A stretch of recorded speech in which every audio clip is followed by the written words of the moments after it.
Hello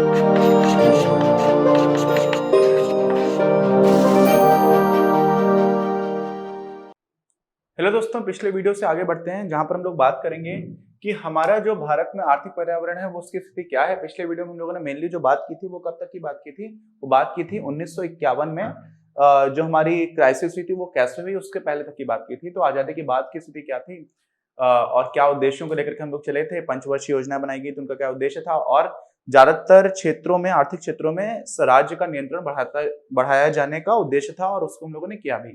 तो अब हुआ क्या, इन सबका जो परिणाम निकला ना, उसमें कुछ अच्छा परिणाम भी निकला और कुछ थोड़ा सा रोने वाला परिणाम भी निकला। तो अच्छा परिणाम क्या क्या निकला, हमारा देश खाद्यान्न में आत्मनिर्भर हो गया। हमें खाने के लिए किसी और देश पर निर्भर होने की आवश्यकता नहीं रह गई। लाल बहादुर शास्त्री जी थे उस समय पर, देश में काफी कठिन समय आया था। भोजन के लिए भी हमें अमेरिका जैसे देशों पर निर्भर होना पड़ा था और हमें काफी निकृष्ट कोटि के गेहूं को खरीदना पड़ा, क्योंकि हम भुखमरी से मरने वाले लोगों की संख्या भी देश में बढ़ रही थी। तो इस तरह की चीजें भी हुई हैं। लेकिन जो हमारी पहले की योजना थी उसकी वजह से क्या क्या हुआ, खाद्यान्न में हम आत्मनिर्भर हो गए, हरित क्रांति देश में आ गई थी। और क्या हुआ, जो उद्योगों का आधार था, जो बेस था, इंडस्ट्रियल बेस था, वो बहुत ज्यादा विविधतापूर्ण हो गया और इस वजह से हम लोग क्या हो गए, व्यापक उद्योग में हमें आधार भी मिल गया। जब देश आजाद हुआ था तो बहुत कम चीजें हमारे यहाँ पर बनती थी, अभी बहुत ज्यादा विस्तृत हो चुका था। अच्छा, अगला पॉइंट क्या आया, संतोषजनक समृद्धि भी। जो ग्रोथ रेट इंडिया में रहा है वो भी संतोषजनक था, ऐसा नहीं कि बहुत ज्यादा खराब कहा जाए, ठीक ठाक रहा। तो ये सारी चीजें अच्छी हुई। और ये किस आधार पर हुई थी, पहले 1948 में आई थी, फिर 1956 में आई थी। क्या आई थी, इंडस्ट्रियल पॉलिसी। ठीक है, तो जो इंडस्ट्रियल पॉलिसी आई थी उसके हिसाब से ही हम लोगों ने बहुत सारी चीजों को रेस्ट्रिक्शन लगा रखा था और बोला था ऐसा कि पब्लिक क्षेत्र या राज्य का नियंत्रण ज्यादा रहेगा। अच्छा, लेकिन कुछ चीजें खराब भी हो गई, नॉट नेसेसरली उसी टाइम पर। बाद में 1980 के दशक में कई चीजें हुई थी। वित्तीय कुप्रबंधन को बहुत ज्यादा हाईलाइट किया जाता है। किसको, वित्तीय कुप्रबंधन को। कहां पर लिखा हुआ है मैंने, 1980 के दशक में, मैं आपको बता दूंगा। आयातदारीकरण भी हुआ था, वित्तीय घाटा भी हुआ था और साथ में वित्तीय कुप्रबंधन था। चलिए, मैंने पहले लिखा होगा। तो वित्तीय कुप्रबंधन का मतलब क्या होता है, 1980 का जो भारत में दशक था उसमें जो केंद्र सरकार है उसको कितना खर्च करना चाहिए, खर्च करते हम चले गए और हमारी उतनी आमदनी थी नहीं। और साथ में बहुत सारी चीजें ऐसी हो गई जो हमारे अगेंस्ट चली गई। जैसे एक तो लाइसेंस राज था पुरानी वाले से। लाइसेंस राज क्यों था, क्योंकि हम लोगों ने ज्यादातर इंडस्ट्रीज में लाइसेंस देना आपके लिए कंपलसरी था कि अगर आपको ये काम करना है तो आपको लाइसेंस चाहिए, और नंबर ऑफ लाइसेंस फिक्स रहता था। तो सारे लोग उद्यमी काम कर नहीं सकते थे। तो हमने प्राइवेट सेक्टर को बांध करके रखा हुआ था और उसको खुले गगन में उड़ने देने का मौका ही नहीं दिया। ठीक, कई जगह ऐसा होता था, आपको इंडस्ट्री आपके पास लगी हुई, आपको थोड़ा सा प्रोडक्शन बढ़ाना है, फिर भी लाइसेंस चाहिए। तो लाइसेंस राज बन गया था। आईएएस ऑफिसर्स के पास लोगों की भीड़ लगी रहती थी कि आप हमें ये परमिट दे दो, वो परमिट दे दो, और जो उद्यमी है जिसको बिजनेस करना है वो बिजनेस नहीं कर पाता था। और क्या होता था, 1980 के दशक में वित्तीय कुप्रबंधन, यहाँ पे लिखा हुआ है, ये देखिए, फाइनेंशियल मिसमैनेजमेंट। देश की सरकार चलाने वालों ने सामाजिक सिक्योरिटी और बहुत सारी योजनाओं को जारी रखा जहां पर पैसा खर्च होता रहा और उतना पैसा बना पा नहीं रहे थे। तो देश की सरकार के पास उस तरह का पैसे बच ही नहीं रहे थे। अच्छा, और क्या हुआ, डॉलर के मुकाबले रुपए में भारी गिरावट। जैसे जब मैं बचपन में था तो मैं देखता था कि $1 में 40 रुपए का के आसपास हुआ करता था। ठीक, आज क्या चल रहा है, लगभग लगभग 75 का हो गया है। ठीक है, इसका मतलब क्या हुआ, अगर मेरे पास 4,000 रुपए होते तो उस समय पर मैं $100 खरीद सकता था, लेकिन अब मेरे पास 7,500 रुपए होंगे तब मैं $100 खरीद पाऊंगा। ठीक है, ठीक, अगर मुझे वही खरीदना है तो ये स्थिति हो जाएगी। और ऐसी स्थिति में हो क्या रहा था, वहां पर 1987 से 1991 के बीच में काफी तेजी से रुपए कमजोर होने लगा। यानी कि 40 से 75 पहुंच गया, आसानी के लिए मान लेते हैं कि 40 था और 75 पहुंच गया। ठीक, तो अब क्या हो जाएगा, अब भारत को बाहर से जो भी सामान खरीदना होता है उसके लिए भारत पेमेंट करता है डॉलर्स में। भारत डॉलर में क्यों करता है, क्योंकि इंटरनेशनली, अंतरराष्ट्रीय स्तर पर डॉलर जो है वो यूनिवर्सल करेंसी बोली जाती है। भारत को कच्चा तेल खरीदना है तो भारत किसी दूसरे देश को आमतौर पर डॉलर में ही पेमेंट करता है। तो अब अगर भारत डॉलर में पेमेंट कर रहा है और भारतीय रुपया कमजोर होता जा रहा है तो भारत को ज्यादा रुपए देने पड़ेंगे। पहले 4,000 में काम चल रहा था, अब 7,500 में काम चल रहा है। तो हो क्या गया कि हम भले ही उतना ही सामान खरीदें लेकिन अब हमें ज्यादा पैसे देने पड़ रहे हैं। क्यों, क्योंकि हमारा जो रुपया है वो कमजोर होता जा रहा है। और भारत जो इंपोर्ट कर रहा था ना, उसमें एक और चीज भी आ गई। 1980 के दशक में ही हम लोगों ने इंपोर्ट को लिबरलाइज कर दिया। लिबरलाइज मतलब आप बहुत सारी चीजें बाहर से खरीद सकते हैं, और उसमें लग्जरियस आइटम्स थे, फ्रिज हुआ करता था, कलर टीवी होती थी उस टाइम पर। 1980 के दशक में सोचिए, आज की बात नहीं है कि कलर टीवी को लग्जरी आप मान रहे हो, उस टाइम पर थी। तो ऐसी चीजें, कार्स हैं, मोटर बाइक्स हैं, ये सारी चीजें भी लोगों ने खरीदना स्टार्ट किया विदेशी कंपनियों से। तो हमारा जो आयात का बिल था वो बहुत ज्यादा होता चला गया, ठीक। और साथ में ये कारण तो था ही था कि अब हमें भले ही उतना ही सामान खरीदो तो भी ज्यादा पैसा देना पड़ेगा, और साथ में हम लोगों ने क्या कर दिया था 1980 के दशक में आयात उदारीकरण कर दिया था, इंपोर्ट लिबरलाइजेशन कर दिया था। इस वजह से हम ज्यादा सामान भी खरीदने लगे। तो हुआ क्या, कुल मिलाकर के हमें बहुत ज्यादा आयात का बिल बनता चला गया बहुत तेजी से। और क्या हुआ, वित्तीय घाटा चल रहा था देश में। वित्तीय घाटा जो है ना वो आर्थिक कुप्रबंधन से संबंधित है। वित्तीय घाटा का मतलब क्या होता है, सरकार की आमदनी उतनी नहीं थी जितना सरकार खर्च कर रही है, हमेशा ही ऐसा होता है भारत में। लेकिन हम लोग उसको एक कंट्रोल करके आप रखो। उस टाइम पर क्या हो गया था, भारत की सरकार ने भारत के लोगों से ही काफी कर्जा ले रखा था। सरकार जो है वो भारत के लोगों से कर्जा लेती है, अभी भी लेती है।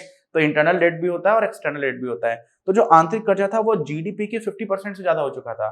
यानी कि हमारा जो भी सकल घरेलू उत्पाद है उसके आधे से ज्यादा तो भारत की सरकार के ऊपर इंटरनल डेट था, ठीक है। और उसमें सिर्फ भारत सरकार को नहीं बोलते हैं, राज्य सरकारें भी कर्जा लेती हैं। तो ऐसी स्थिति में क्या हो गया था कि देश की सरकार के पास जो आमदनी होती थी उसमें से करीब 40% तो हम लोग उसी कर्जे का ब्याज चुकाने में खर्च कर देते थे, समझ रहे हैं। तो सरकार के पास पैसा बचता नहीं था, और सरकार के पास पैसा नहीं बच रहा है तो उसको क्या बोल देते थे, वित्तीय घाटा। कुछ 6.6% तक हो गया था उस समय पर, ठीक है। अच्छा, फिर अभी एक अटल बिहारी वाजपेयी जी के टाइम पर एक और बिल आया था, फिर कानून बन गया था कि अब हमें सोच समझ करके पैसा खर्च करना, एक लिमिट से ज्यादा हम खर्च करने नहीं देते हैं। तो जिससे कि बजट को हम मैनेज करते हुए चलेंगे, ठीक है। तो बजट मैनेजमेंट एक्ट आया था एक। अच्छा, उसकी बात बाद में करेंगे। खाड़ी में युद्ध हो गया, फर्स्ट इराक वॉर स्टार्ट हो गया था। तो क्या हुआ था, इराक वगैरह ये ऐसे देश है जहां से कच्चा तेल हम लोग खरीदा करते थे। तो अगर वहां पर युद्ध हो गया तो वो बहुत ज्यादा महंगा होगा, क्योंकि अब तेल तो आ नहीं पा रहा है।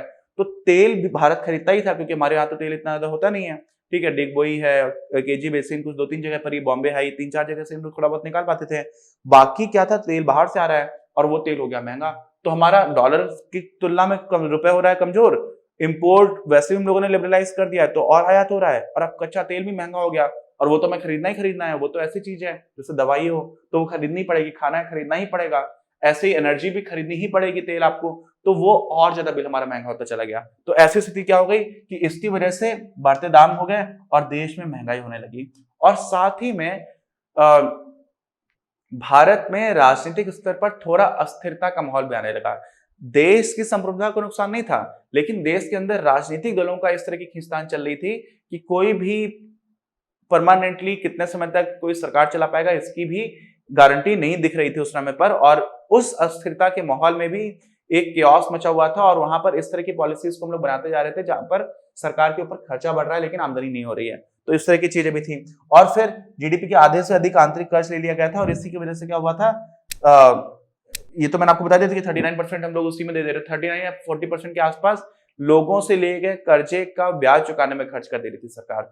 और इन सब के बीच में क्या हुआ, जो हमारा विदेशी मुद्रा कोष था वो रोने की स्थिति में पहुंच गया, इतना कम रह गया। रोने की स्थिति में पहुंच गया मतलब ऐसा बोलते हैं कि 10 दिन का बचा हुआ था, 10 दिन का ही हम लोग सिर्फ 10 दिन का सामान और इंपोर्ट कर सकते थे। उसके बाद से मैं कच्चा तेल इंपोर्ट करना होता तो हमारे पास पैसे नहीं रह गए थे। तो हम लोग की हालत बहुत खराब हो गई, ठीक। अब इन सब में किन कारणों से पहुंचे, तो ये सारे कारण थे, उसमें बहुत सारे कारण 80 के दशक के ही थे। लेकिन साथ में क्योंकि हम लोगों ने लाइसेंस राज बना दिया था, तो जो हमारा प्राइवेट सेक्टर था ना, जो हमारे देश के उद्यमी थे, उन उद्यमियों के पंख काट के रखे हुए थे कि आपको उड़ने ही नहीं देंगे, है ना, ऐसी चीज हो रही थी। और इन सारी चीजों की वजह से हम लोग इतनी दुर्गत स्थिति में पहुंच गया। फिर क्या हुआ, फिर हमारे पास इसी में जब विदेशी मुद्रा के पास पैसे नहीं रह गए, विदेशी मुद्रा कोष में हमारे पास फॉरेन एक्सचेंज रिजर्व में, तो हम लोग बैलेंस ऑफ पेमेंट क्राइसिस में पहुंच गए। मतलब हम लोग पैसे दे ही नहीं पाएंगे, इससे ज्यादा इंपोर्ट कर ही नहीं पाएंगे। तो ऐसी स्थिति में हमें देश तो चलाना है, ऐसा तो है नहीं कि हम नहीं चला सकते। तो हम लोगों ने क्या किया, 47 टन आरबीआई का जो सोना था वो इंटरनेशनल मॉनेटरी फंड के पास गिरवी रख करके वहां से पैसे लेकर के आए, $600 मिलियन। कितना लेकर के आए थे, $600 मिलियन लेकर के आए थे। उस टाइम पर बड़ा अमाउंट था। और साथ में एसबीआई को सरकार ने अपने कोष से 20 टन सोना दिया था कि आप इसको बेच दो, यहां से पैसे लेकर के आओ, 6 महीने बाद हम वापस खरीद लेंगे। तो सरकार को तुरंत ही पैसों की आवश्यकता थी। अब सरकार ने ये सब क्या किया था, ये तो इमीडिएट मेजर्स थे, तुरंत के तुरंत, जिससे कि जो स्थिति है उसको निपटा जाए। भैया पैसा चाहिए, नहीं तो हमारे यहाँ तो गाड़ियां चलना बंद हो जाएंगी, ठीक है। और गाड़ी चलने बंद होने का मतलब ये नहीं सब सामान नहीं पहुंचता ना, तो दंगे भड़क सकते हैं, बहुत सारी चीजें ऐसी हो सकती हैं जिससे देश पूरा अस्थिरता में जा सकता है। तो ये सब करना बहुत जरूरी था और सरकार को, देश को IMF, इंटरनेशनल मॉनेटरी फंड, अंतरराष्ट्रीय मुद्रा कोष के सामने कटोरा लेकर के जाना पड़ा। ये हमारी स्थिति आ गई थी। अच्छा, फिर क्या किया? वो सोचा गया कि हम दोबारा कभी भी ऐसा नहीं होने देंगे और इसीलिए हम लोगों ने अपने देश में इकोनॉमिक रिफॉर्म्स किए। आर्थिक रूप से जो आर्थिक रिफॉर्म्स को, सॉरी मुझे हिंदी याद नहीं आ रहा अभी, आसानी है वैसे तो, आर्थिक परिदृश्य में हम लोगों ने काफी ज्यादा सुधार किया। आर्थिक सुधार, रिफॉर्म्स मतलब सुधार किए। तो आर्थिक सुधार हम लोगों ने किए और उनको हम लोग बोल देते हैं क्या? LPG। अब आपको एक बात जान करके ऐसा लगेगा कि इतनी स्थिति क्यों खराब हो गई थी?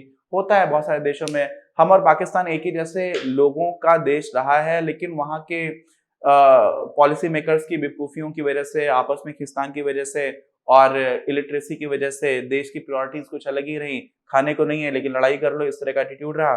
तो इसकी वजह से बहुत बार, 14-15 बार से ज्यादा बार वो लोग अंतर्राष्ट्रीय मुद्रा कोष के पास पैसे मांग चुके हैं। हम लोगों ने एक बार मांगा था, उसके बाद से हम लोग सुधर गए। ठीक है, उससे पहले भी सुधरे हुए थे, उस समय पर कुछ कुछ गलतियां थी।